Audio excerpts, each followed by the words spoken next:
Je vais vous donner 3 codes triches pour exploser vos scores de performance et ce, même si vous utilisez Elementor, même si vous utilisez Divi, même si vous avez un site WooCommerce et même si vous regardez vos scores de performance sur mobile sur PageSpeed Insight. La première astuce que je vais vous montrer m'a fait passer de ce score à ce score-là. La deuxième astuce m'a permis de passer de 91 à un score de 94. Et la dernière astuce que je vais vous montrer m'a permis de passer de 94 à 97. Je vais également vous dire comment j'ai fait pour démarrer avec un score de 72. Et enfin, si jamais vous voulez passer de 97 à 100, eh bien comment faire? On en parlera également un petit peu en fin de vidéo. La première astuce, c'est quelque chose qui est souvent oublié des webmasters. C'est pas compliqué non plus à mettre en place une fois qu'on comprend un petit peu les tenants et aboutissants. Et la deuxième astuce, c'est quelque chose que tout le monde fait, mais personne ne mesure les conséquences. Et les conséquences, eh ben, je vais vous les montrer. Et dans les 3 astuces, eh bien, puisque ce sont des codes triches, je vais vous montrer ce que vous devriez faire et puis je vais également vous montrer vraiment comment tricher à proprement parler. Puisqu'on parle de 3 codes triches, eh bien, on va pas parler ou moins parler des fondamentaux qu'on a sous les yeux et que je considère tout de même comme importants. Et si vous voulez qu'on en parle, il y a une seule chose à faire. La première chose, c'est me le dire en commentaire. Et la deuxième chose, il y a donc 2 choses à faire, c'est de vous abonner à cette chaîne YouTube pour ne pas manquer les prochaines vidéos. Ces fondamentaux m'ont permis d'obtenir un score de 72 dès le départ, absolument sans effort. La première chose, c'est évidemment d'avoir un bon hébergeur. Et un bon hébergeur, ça peut vouloir dire plein de choses. Et c'est pour ça que je ne rentrerai pas dans les détails, mais encore une fois, je pourrais le faire dans de futures vidéos si ça vous intéresse. En l'occurrence, je ne peux que vous recommander notre propre hébergeur Copylost. Je vous mettrai le lien dans la description si jamais vous voulez en savoir plus. Le deuxième fondamental, c'est de bons outils de travail. Et c'est très important. C'est beaucoup plus important qu'il n'y paraît. Je vais vous donner un exemple simple. Il y a une technologie qu'on appelle du lazy loading. C'est du chargement différé de vos images. Ça veut dire que vos images, elles chargent un peu plus tard. Quand votre visiteur arrive sur votre site, on voit les premières images. Il y a d'autres images qu'il ne voit pas. Et bien ces images-là, elles chargent plus tard. Et ça, comme vous en doutez, ça a un impact important sur vos scores de performance. Bien, ce lazy loading, il existe déjà par défaut quand vous choisissez les bons outils de travail, en l'occurrence le bon thème. Donc si jamais vous n'en avez pas par défaut dans votre thème, il est grand temps de vous abonner à cette chaîne YouTube pour utiliser les bons outils de travail, par exemple un thème comme Kadence ou Astra. Pour les plus curieux d'entre vous, faisons une démonstration très brève du lazy loading juste ici. J'ai ouvert ma petite console juste ici avec un clic droit inspecter et je me suis mis dans cet onglet réseau. On va recharger la page. On voit ici que j'ai le petit filtre image, ce qui veut dire qu'on va voir toutes les images qui chargent sur ma page. Donc je vais actualiser la page et on va voir les premières images apparaître. Et puis si vous avez du lazy loading, en fait, ce qui va se passer, c'est que je peux juste apparaître comme ça dans l'écran, dans le viewport ici, commencer à descendre et regardez la petite barre de scroll, elle bouge. Pourquoi elle bouge? C'est parce qu'il y a d'autres images qui continuent de charger plus tard. Donc en fait, le lazy loading, tout simplement, c'est ça. Le troisième point, c'est des images correctement dimensionnées et compressées. Je ne reviendrai pas sur ce point non plus, mais vous pouvez trouver des vidéos sur cette chaîne YouTube qui parlent de compression d'images pour avoir un site plus rapide. C'est évidemment un point là aussi critique très important. Et pour tout vous dire, je n'ai même pas fait cet effort-là sur le site de démonstration sur lequel on va bosser dans ce tutoriel. Donc ces 3 points pour moi sont les premiers fondamentaux et le plus important. Vient ensuite, si vous voulez aller plus loin, du cache de page. Et c'est quelque chose de très important à mettre en place si vraiment vous voulez maximiser la performance de votre site et vos scores sur des outils comme PageSpeed Insight. Dans ce cas, le cache de page est incontournable et sur ce site-là, en l'occurrence sur lequel on va faire nos tests maintenant, il y a déjà un système de cache en place qui est natif à l'hébergeur, qui est natif à Copylost. Donc il n'y a pas besoin de mettre un plugin de cache en plus pour du cache de page ordinaire. Voilà, je ne rentre pas davantage dans les détails, mais là aussi, si vous voulez qu'on parle davantage de cache à venir sur cette chaîne, dites-le moi en commentaire. Donc tout ce qu'on vient de voir ici, un bon hébergeur, de bons outils de travail et également des images qui pourraient être mieux compressées, mieux dimensionnées, ce qui n'est pas le cas ici, et puis enfin un cache qui est bel et bien présent sur ce site, on arrive déjà à avoir un score de 72 sur mobile. Pour rappel, sur PageSpeed Insight, avoir un bon score sur mobile, c'est considéré comme très difficile, voire impossible par beaucoup de gens. C'est vraiment très punitif à utiliser comme outil et ce n'est pas vraiment représentatif du monde réel. Votre site peut être rapide ou perçu comme rapide et avoir un score relativement mauvais sur mobile.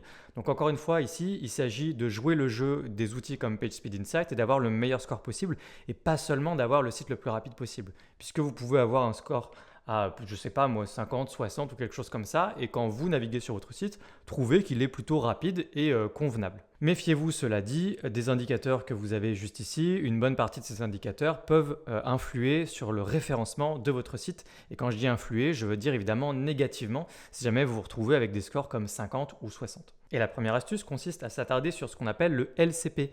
Le LCP, c'est le plus gros élément de votre page qui arrive et qu'on voit directement, donc en l'occurrence ici sur mobile. On va se concentrer sur mobile parce qu'encore une fois, sur mobile, c'est toujours plus difficile, donc autant aller directement sur mobile pour faire nos tests. Ici, qu'est-ce qu'on a quand on voit visuellement? En fait, il est assez facile de deviner que le LCP ici, le plus gros élément de notre page qui charge et qui peut bloquer un petit peu le chargement de la page, c'est l'image qu'on a juste là. Quand je descends un peu plus bas, on va avoir ici dans les messages l'élément identifié comme Largest Contentful Paint, qui est donc le LCP. Je vais dérouler cet élément. Et ici, on voit très clairement qu'il s'agit de mon image et c'est vraiment l'un des éléments les plus bloquants, les plus pénalisants. On peut le voir ici avec un gros warning rouge de 7 secondes de chargement sur le LCP. Et puis également, juste ici, en déroulant, on a les informations sur le LCP. On voit ici là, les 7 secondes qui apparaissent là. Le LCP, c'est un petit jeu du chat et de la souris. Si vous voulez, c'est comme je vous le disais il y a quelques secondes, c'est assez punitif d'utiliser l'outil PageSpeed Insight pour améliorer votre site. Et donc là, il s'agit vraiment surtout de faire plaisir à Google plus qu'autre chose pour avoir le meilleur score possible ici. Donc à partir du moment où on sait que notre LCP c'est l'image là, la première chose qu'on peut se demander c'est est-ce que l'image est correctement compressée et dimensionnée. En l'occurrence ici on est sur mobile et pas sur ordinateur. Ce point est très important puisque la plupart du temps votre LCP sera une image et c'est pas forcément une image qui est posée juste dessous comme ça peut être également une image dans le fond d'une section. Donc par exemple vous avez une grande image, une grande bannière de fond et cette grande bannière de fond se retrouve un peu à l'étroit sur mobile dans une petite fenêtre comme ça en portrait finalement. Et bien souvent la plupart des webmasters ne font tout simplement rien en fait, c'est-à-dire que vous avez la même image en paysage qui est complètement recadrée sur mobile. Sauf qu'en fait, quand vous êtes sur mobile, eh bien, le fichier d'origine qui est toujours chargé pour un mobile, c'est cette énorme image que vous avez en paysage. Et elle est là, en fait, l'astuce qui vous permet de gagner 10, 15, 20 points très facilement sur mobile. C'est en jouant sur le LCP et en dimensionnant et en compressant correctement votre image. Donc, on a cette image-là sur laquelle il va falloir jouer. Donc, on va faire un exemple juste ici. Je vais aller modifier cette section et on va aller regarder le poids de cette image. Donc, mon image est juste là. Là, je travaille avec Spectra. Vous pouvez me suivre avec Divi, Elementor ou n'importe quel page builder. Je vais aller regarder, je vais ouvrir la médiathèque et je vais aller regarder mon image ici, mais on voit qu'elle est déjà sélectionnée et je vois qu'elle pèse 468 kilooctets pour cette dimension-là. OK. Moi, je pense qu'on peut gagner énormément de poids sur cette image en la compressant. Donc, ce que je vais faire, c'est que je vais aller dans ma bibliothèque de médias juste ici et je vais télécharger mon image. Donc, je pense que c'était celle-là. Je vais prendre celle-là au hasard, c'est très bien. On va cliquer sur télécharger le fichier et du coup, maintenant, on va aller la compresser avec un service en ligne comme TinyPNG. TinyPNG, c'est un service bien connu et gratuit à utiliser, en tout cas dans les proportions dans lesquelles on l'utilise. Et donc vous allez simplement pouvoir prendre votre image et la glisser-déposer juste ici pour compresser votre image. Et là, on voit que je passe ici d'un 363 kilobits à 84. Donc ici, on m'annonce quand même un moins 77% sur le poids de ce fichier PNG. Donc on voit que je gagne énormément de place. On pourrait aller plus loin. Est-ce que cette image a besoin d'être un PNG ou ça pourrait tout simplement être un JPEG, auquel cas on pourrait gagner encore de la place plus facilement? Est-ce qu'on ne pourrait pas servir cette image dans un format nouvelle génération comme du WebP ou de l'AVIF? Dans ce cas, on peut encore gagner en poids. Donc il y a plusieurs étapes relatifs en général à l'optimisation des images qui permettraient d'aller encore plus loin et d'améliorer notre LCP. L'autre point à noter ici, c'est qu'on a une image dans ces dimensions-là, très bien, mais si jamais vous vous rendez compte que sur un mobile, vous auriez une image en dimension 1920 par 1080 ou ce genre de choses, ça n'a aucun sens sur mobile. Et donc là, vous avez un levier d'action extrêmement simple pour considérablement améliorer vos scores sur mobile, sur PageSpeed. Donc vous avez juste à redimensionner votre image dans un format approprié sur mobile. Me revoilà ici, donc je peux cliquer sur remplacer, ouvrir la médiathèque, téléverser, je vais aller chercher mon image compressée. Et donc ici on voit que mon image d'origine est annoncée là à 468 et que ma nouvelle image est désormais à 82. Je peux insérer cette image, j'enregistre. Et vous venez d'améliorer très facilement votre LCP. N'oubliez pas, et ça arrivera très souvent parmi vous, d'aller dans le fond de la section du conteneur dans lequel vous travaillez et vous allez avoir une image de fond. Et n'oubliez pas de dimensionner correctement cette image de fond. C'est-à-dire que là, si je me mets sur mobile, on voit que je peux avoir une image de fond exprès sur mobile. On voit qu'il y a plein de détails là, des petites icônes qui montrent que je suis en train de travailler sur mobile. Donc ça dépend un peu des page builders et de vos outils de travail. Mais du coup, pensez absolument à changer l'image de fond pour une image qui est beaucoup plus petite. Ne gardez pas votre grande image paysage qu'il y a sur PC. Quand vous êtes sur mobile, passez à une toute petite image, beaucoup plus petite en poids et en dimension, uniquement en format portrait, uniquement de la partie que vous voulez. Vous mettez ça en fond exprès sur mobile et vous allez exploser vos scores. Bon, comme je vous ai parlé de code triche, eh bien, je vais vous donner mon code triche et le voici. En fait, ce que va faire Google, c'est automatiquement choper tout ce qu'il peut comme LCP et donc il va trouver un LCP d'une manière ou d'une autre. Donc ce qu'il faut faire, c'est lui donner le LCP qui vous arrange, c'est-à-dire de lui dire « Ah bah non, il n'y a pas du tout de grosses images comme ça quand on arrive sur mobile. Non, pas du tout. » Donc ce qu'on va faire, c'est, regardez, je vais prendre cette image-là. Je vais aller dans style. Et évidemment, ce que je vais vous montrer est un peu bête, mais c'est que vous compreniez la logique. Et ça va normalement libérer un champ des possibles pour vous sur comment gérer le LCP de manière générale. Et ensuite, vous adapterez en fonction des situations parce que ce que je vous montre là, c'est un code triche, mais c'est pas si con. C'est-à-dire que ça pourrait quand même vous servir dans certaines circonstances. Et là, par exemple, je vais mettre 400 pixels en haut, en top, en margin. Et du coup, qu'est-ce qui se passe? Il se passe que quand on arrive sur mobile, il n'y a plus d'image. Et comme quand on arrive sur mobile, là, dans le viewport, la partie qu'on voit directement quand votre page charge pour la première fois, eh bien, comme il n'y a plus d'image, eh bien, le LCP, en fait, regardez là, on a le avant juste ici et on a le après juste là. Et le après, il est essentiellement dû à l'image que j'ai décalée. Donc, dans un premier temps, j'étais passé de 72 à dans les 80 et quelques. Je pense que j'étais aux alentours de 88, quelque chose comme ça, en compressant l'image, en bossant sur l'image. Mais ensuite, en fait, si je descends l'image complètement, l'image n'existe plus dans le LCP et il n'y a plus de problème. Voilà, c'est pour vous dire vraiment à quel point c'est un code triche et c'est ridicule. Mais en même temps, ça vous donne la logique de ce que c'est qu'un LCP et ça va vous permet de bosser dessus facilement si vous voulez améliorer vos scores, que ce soit pour vous ou vos clients, si jamais vous êtes payé au score. Là, je vais vous montrer. Élément identifié comme LCP, si je le déroule, regardez là maintenant le LCP, voilà, c'est devenu le paragraphe maintenant, donc il chope tout ce qu'il peut, mais dans tous les cas ça c'est très convenable, ça veut dire que le LCP n'est plus vraiment un problème. Voilà, donc ça c'est la première astuce et le premier code triche. Pour la deuxième astuce, on va se pencher sur vos polices. Les polices, c'est quelque chose qu'on utilise sans vraiment réfléchir aux conséquences, et pourtant des conséquences il y en a, et en particulier les polices que tout le monde utilise, à savoir les polices Google. Les Google Fonts sont des polices qui sont naturellement servies par les serveurs de Google. C'est-à-dire qu'à chaque fois qu'un visiteur arrive sur votre site ou sur l'une de vos pages, eh bien, pour chaque visite, chaque chargement de page, on va chercher les polices de Google sur les serveurs de Google pour les ramener sur la page pour pouvoir les charger, pour afficher votre police. En gros, c'est ça qui se passe. Et ça, pour vos scores de performance, ce n'est pas du tout une bonne nouvelle, sans compter que ce n'est pas vraiment conforme au RGPD à l'heure actuelle en France et en Europe. Pour vous montrer les conséquences, en fait, là, regardez, ce qu'on va faire, c'est qu'on va retourner dans le clic droit inspecter. Je sais que tout le monde n'utilise pas la console ou ne sait pas s'en servir, mais je ne vous montre pas comment vous en servir, je vous montre juste le résultat pour que vous puissiez observer avec moi ce que je vous dis. Et donc là, je vais dans l'onglet réseau. Cette fois, on va rester sur le filtre tout. Je vais juste taper font parce que c'est le petit mot-clé qui va me permettre de faire apparaître les polices qui chargent. Donc là, je vais recharger la page. On va avoir plein de choses qui chargent dans cette page et on va avoir notamment les polices. Donc les polices, elles sont ici et donc on voit qu'il y a des polices qui sont chargées sur mon site quand je charge une page.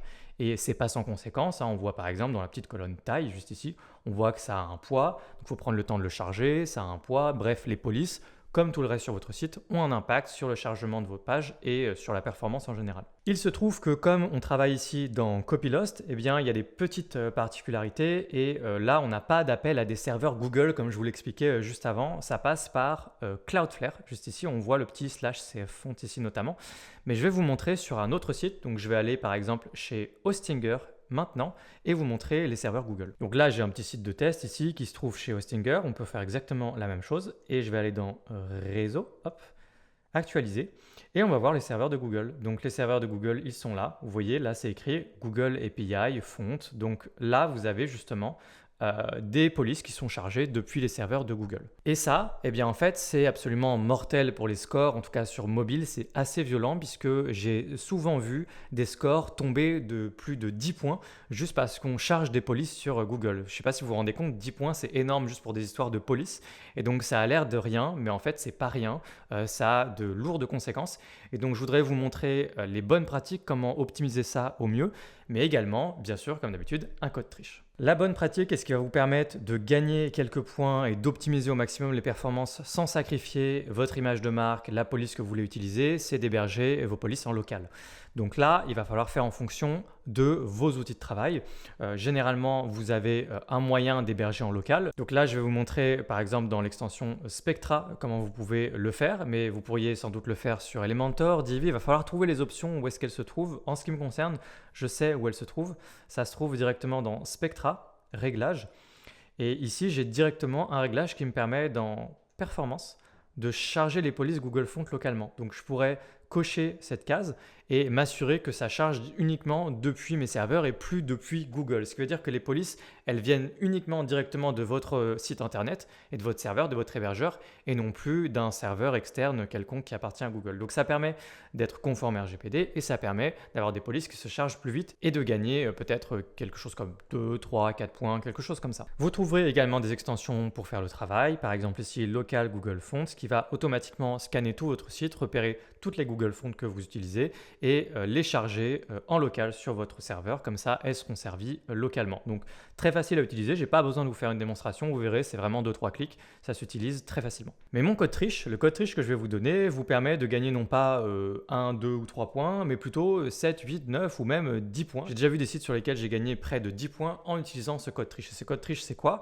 Eh bien, c'est de tout simplement pas utiliser de police Google et de même pas utiliser la moindre police exotique, mais plutôt de se reposer sur ce qu'on appelle les polices système. Une police système, c'est une police qui est disponible directement dans l'appareil du visiteur. Donc, ça veut dire que c'est chargé depuis très près de votre visiteur puisque ça vient carrément de son appareil. Autrement dit, c'est le plus rapide qu'on puisse proposer comme système, sans mauvais jeu de mots. Les polices système, vous en avez en fait une petite batterie, quelques-unes, à disposition. Évidemment, ça ne vous permet pas de faire des folies, mais c'est des polices qu'on voit absolument partout sur Internet. Et si vous les utilisez, si vous êtes prêt à faire certains compromis en termes d'image de marque sur votre site, ou si tout simplement l'une de ces polices convient à ce que vous vouliez faire sur votre site, eh bien c'est merveilleux puisque là d'un seul coup vous pouvez gagner, comme je vous disais, près de jusqu'à 10 points sur PageSpeed. Donc là dans Astra par exemple, eh bien ça ressemble à quoi? Je vais aller dans personnaliser et on va retirer cette police là qui est une police qui s'appelle Merryweather. Merryweather. Donc là on va aller dans global et typographie et je vous montre ici. Donc là moi c'est la police des titres en l'occurrence ici. Police des titres. Ce qu'on peut faire c'est juste retirer cette police là. Et si je remonte tout en haut, je peux juste me mettre sur hériter. En se mettant sur hériter, ça va juste prendre les réglages par défaut par rapport à votre navigateur ou le navigateur de votre visiteur par exemple. Autrement dit, vraiment, c'est là où vous faites vraiment aucun effort, aucun choix artistique, rien du tout. Donc là, c'est le plus performant que vous puissiez faire. Enfin, c'est très performant.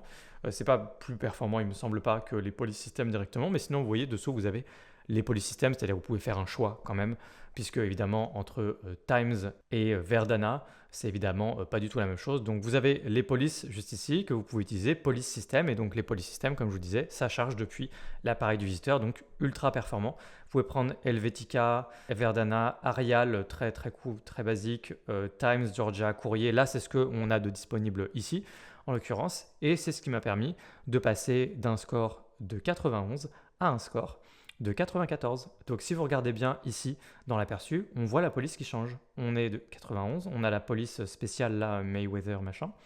Et là, toc, on passe sur une police basique, je crois que c'était Segoe UI, je ne sais pas comment ça se prononce.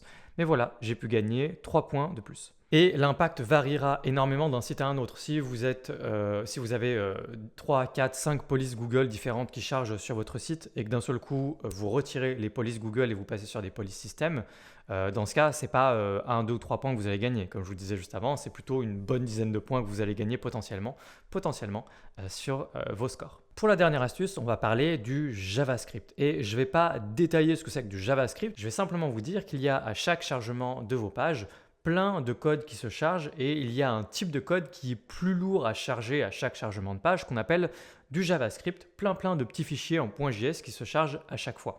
Et ces fichiers-là, du coup, il y a plusieurs stratégies pour faire en sorte que ça ne vienne pas bloquer le rendu de votre page. Autrement dit, que ça se charge le plus tard possible. Comme ça, votre page se charge rapidement pour vos visiteurs, pour PageSpeed également, et tout le monde est content. Et vous avez à la fin de la file d'attente de tout ce qui se charge sur votre page, le JavaScript qui se charge, le JavaScript servant à plein de choses. Ça peut servir pour des animations sur votre site, ça peut servir pour des sites e-commerce, il y en a un petit peu partout, ça peut servir pour du tracking quand vous installez des choses, Google Analytics, Facebook Pixel, etc. Il y en a partout, tout le temps, pour plein de choses. Et parfois, sur certains sites, il y en a énormément. Et il y en a tellement que c'est le coupable principal qui va ralentir vos pages. Autrement dit, si vous implémentez des stratégies pour retarder l'exécution du JavaScript, et ce qu'on va voir maintenant ensemble, en fait, c'est peut-être l'impact le plus fort que vous puissiez avoir sur vos pages. Mais ça dépend complètement des outils que vous utilisez et de votre site. Chaque site est un petit peu différent. Soyons très concrets, comme à chaque fois, je vais vous montrer ici dans la console le JavaScript. Je vais juste charger la page ici et on a ici le JavaScript qui apparaît là. Je peux le filtrer et donc là, c'est tout ça, tout ce que vous voyez ici. Ça, c'est tout le JavaScript qui charge sur cette page-là et vous voyez que ça représente un certain poids. Alors, c'est plus ou moins du coup en fonction des sites, encore une fois. Des fois, c'est beaucoup plus que ça. Donc, la première stratégie consiste littéralement à faire ce que j'ai dit juste avant, c'est-à-dire faire en sorte que le JavaScript se charge le plus tard possible. C'est ce qu'on appelle du defer.js. Le defer.js, c'est le nom que vous trouverez en général dans les extensions de performance, le genre d'option qu'il faut activer pour faire automatiquement en sorte que le JavaScript se charge le plus tard possible. Pour ça, je vais utiliser une extension que j'ai l'habitude d'utiliser, qui est très connue et qui a plus de 6 millions d'installations actives, c'est Lightspeed Cache. En l'occurrence, je ne vais pas m'en servir pour les fonctionnalités de cache à proprement parler, c'est d'ailleurs même pas compatible ici avec l'environnement dans lequel je suis. Donc du coup, ça ne fonctionnera pas sur la partie cache, mais ce n'est pas ce qu'on vient faire ici. LS-Cache permet de faire plein d'autres choses que du cache. Et comme j'ai l'habitude de la disséquer et de le travailler avec, du coup, je vais l'utiliser. Mais vous êtes libre d'utiliser les mêmes fonctionnalités dont on va parler dans n'importe quelle autre extension de performance si vous avez les mêmes options ailleurs. Donc je vais installer et activer le plugin LS-Cache. Une fois que je l'ai activé, je vais aller dans les réglages. Là, on voit que tout est inactif. Là, vous voyez que j'ai le petit message pour dire que le cache ne fonctionne pas. Encore une fois, ce n'est pas ce qui nous intéresse du tout. On fonce dans optimisation de page et on a l'onglet réglages JS juste ici. Donc, dans l'onglet réglages JS, on a les stratégies pour charger le JavaScript en différé. Donc, la première stratégie consiste à faire du defer.js qui correspond là en français à différer. Et vous pouvez cliquer sur enregistrer les modifications. Le problème avec cette stratégie, s'il en est un, c'est pas vraiment un problème, mais c'est qu'en fait, si vous avez déjà bien choisi vos outils de travail en amont, souvent le JavaScript, il y a déjà cette fonctionnalité à l'intérieur. C'est-à-dire que le JavaScript, il est déjà différé le plus tard possible. Ça a déjà été bien codé, ce qui fait qu'il est tout à fait possible que vous activiez ce genre de fonctionnalité et que ça n'impacte pas ou peu vos scores sur PageSpeed, puisque en fait c'était déjà le cas, c'était déjà fait. Et vous pouvez vous en rendre compte, notamment dans l'onglet réseau dans lequel je vais tout le temps, si le JavaScript a toujours tendance justement à se charger plutôt à la fin qu'au début. Si vous sentez qu'il y a vraiment tout le JavaScript qui est un peu poussé à la fin, tous les trucs en tout cas non essentiels, non critiques qui est poussé vers la fin, ça veut dire que le JavaScript est bien codé, en tout cas cette partie-là est bien faite, et donc le fait de différer le JavaScript ne va pas changer grand-chose. Et donc là vient mon troisième code triche, qui est l'option d'à côté qu'on voyait reporter, ce qu'on appelle le delay.js, et croyez-moi, c'est très puissant. Le delay.js est un énorme code triche à destination des outils type PageSpeed ou autres, puisqu'il s'agit en fait tout simplement de faire comme si ce JavaScript n'existait pas. Comme ça, PageSpeed vient voir votre site, se dit « Oh c'est bon, il n'y a pas de JavaScript, il n'y a pas de problème », en tout cas une grande partie du JavaScript n'est plus là, se dit « Il n'y a pas de problème », et en fait le JavaScript se charge uniquement à la première interaction du visiteur. C'est-à-dire que dès que le visiteur fait quelque chose, bouger sa souris, scroller, quoi que ce soit sur votre site, c'est à ce moment-là que le JavaScript non critique se charge. Et donc du coup, la vitesse perçue initiale du chargement de votre page, elle est énorme. En tout cas, si c'est le JavaScript qui bloquait le rendu de votre page, dans ce cas, votre page charge beaucoup plus rapidement. Comme une image vaut mieux que 1000 mots, je vous montre là aussi le résultat du delay.js. Donc on sélectionne ici reporter, je clique sur enregistrer les modifications et on va s'assurer que ça fonctionne. Donc je me suis mis en onglet privé. On n'oublie pas, là en l'occurrence, moi j'ai du cache, j'ai un CDN, j'ai tout ça. Donc j'en profite pour bien charger ma page pour être sûr que le cache se remplisse. Donc ça, c'est fait. Je vais maintenant faire un clic droit inspecter. Je vais dans l'onglet réseau. J'ai mon petit filtre JS ici. J'actualise. Donc là, j'ai un petit peu de JavaScript qui se charge. Pourquoi? Parce que celui-là est critique. Il a besoin de se charger dès le début pour ne pas casser votre site. Par contre, regardez, je vais bouger ma souris. Donc là, il ne se passe rien. dans le site réellement. Là, je bouge ma souris, je suis au-dessus, mais je vais bouger ma souris dans le site. La moindre interaction sur le site va déclencher le chargement du reste. Donc là, ma souris passe et boum, tout le JavaScript se charge maintenant. Autrement dit, c'est ce que j'appelle tricher. Et cette stratégie de delay.js m'a fait passer de 94 à 97. Voilà comment on peut obtenir un score de 97 avec toutes les astuces que je vous ai données, tous les codes triches que je vous ai donnés notamment, même si vous avez un gros site un peu lourd, même si vous avez un site e-commerce. Je rappelle ici que je suis sur mobile, sur PageSpeed Insight, donc autrement dit, c'est pas évident, et avec un site WooCommerce. Je suis certes sur un site démo, donc il n'y a pas 30 extensions, et je crois qu'il n'y en a que 5 ou 6 avec WooCommerce notamment, mais malgré tout, j'ai quand même un score de 97. Vous vous demandez peut-être comment faire pour avoir un score de 100, on va en parler maintenant. Si je descends un petit peu et qu'on regarde ce qui reste, sachez déjà que, pour rappel, je vous l'ai dit au début, je n'ai pas tout optimisé. Je n'ai pas optimisé toutes les images. Je sais notamment que sur cette page, il y a des images qui sont beaucoup plus grosses qu'elles n'ont besoin de l'être. Et il est toujours possible de grappiller des points un petit peu partout en faisant le maximum ici ou là. Typiquement sur les images, même si on ne me dit rien maintenant ici, sachez que les scores, ça fluctue pas mal. Et donc en fait là, si je relance l'analyse maintenant, c'est tout à fait possible que d'un seul coup, ça revienne un peu à 95 et puis à 98, etc. C'est normal, il faut toujours faire plusieurs tests pour avoir une appréciation générale de ce qui se passe. Et donc là, un bon moyen de gagner des points, ce serait déjà de réellement optimiser toutes mes images sur cette page. C'est quelque chose que vous savez sans doute déjà faire. Sinon, il y a du contenu sur cette chaîne YouTube et je pourrais en reparler à l'avenir également. Enfin, par rapport à ce que je vois qui reste ici, les ressources qui bloquent le rendu, je vois que est cité notamment un petit peu de CSS ici ou là. Typiquement, une stratégie pourrait consister, et là encore il s'agit de quelques clics dans des extensions, pas grand chose à faire, vous pourriez mettre en place de la minification. Si vous activez de la minification CSS, ce qu'on peut trouver notamment dans le plugin LSCache, il est tout à fait possible de gagner encore un point, peut-être même plus qu'un point. En général, ce n'est pas grand chose la minification, sauf sur de très gros sites. Donc là, on pourrait peut-être passer de 97 à 98. Je vous ai également parlé des images, 99. Bref, finalement, si je coche un peu toutes les options classiques d'extension de performance comme minifier de l'HTML et du CSS, que j'optimise mes images, déjà à mon avis, j'arriverai déjà à un score de 100 sur mobile en sachant qu'il est probablement déjà à 100 sur bureau. Donc voilà comment on est capable, même sur PageSpeed, même avec des sites lourdingues, d'atteindre des scores, d'atteindre des sommets, des scores très importants, même sur mobile, avec les stratégies que je vous ai données notamment dans cette vidéo et les codes triches.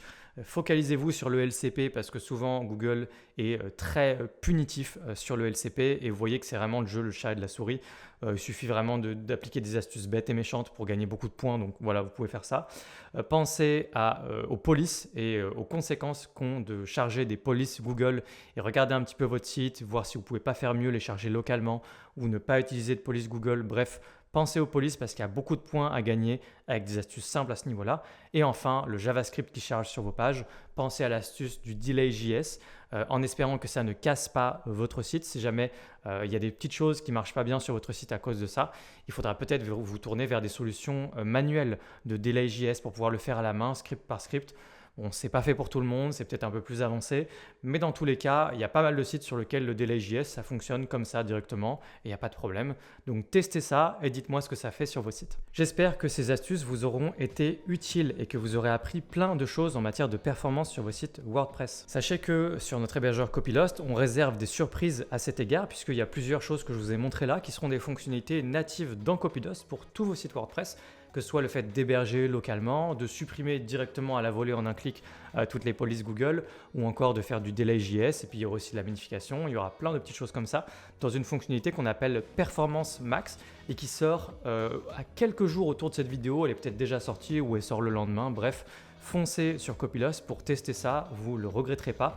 Et en plus, on a déjà fait plein de choses pour vous d'avance. On a déjà fait du cache. Il y a également un CDN dedans intégré dont je n'ai pas parlé. Plein de choses pour avoir des sites rapides. Et moi, je vous dis à bientôt dans une prochaine vidéo sur cette chaîne YouTube. Bye!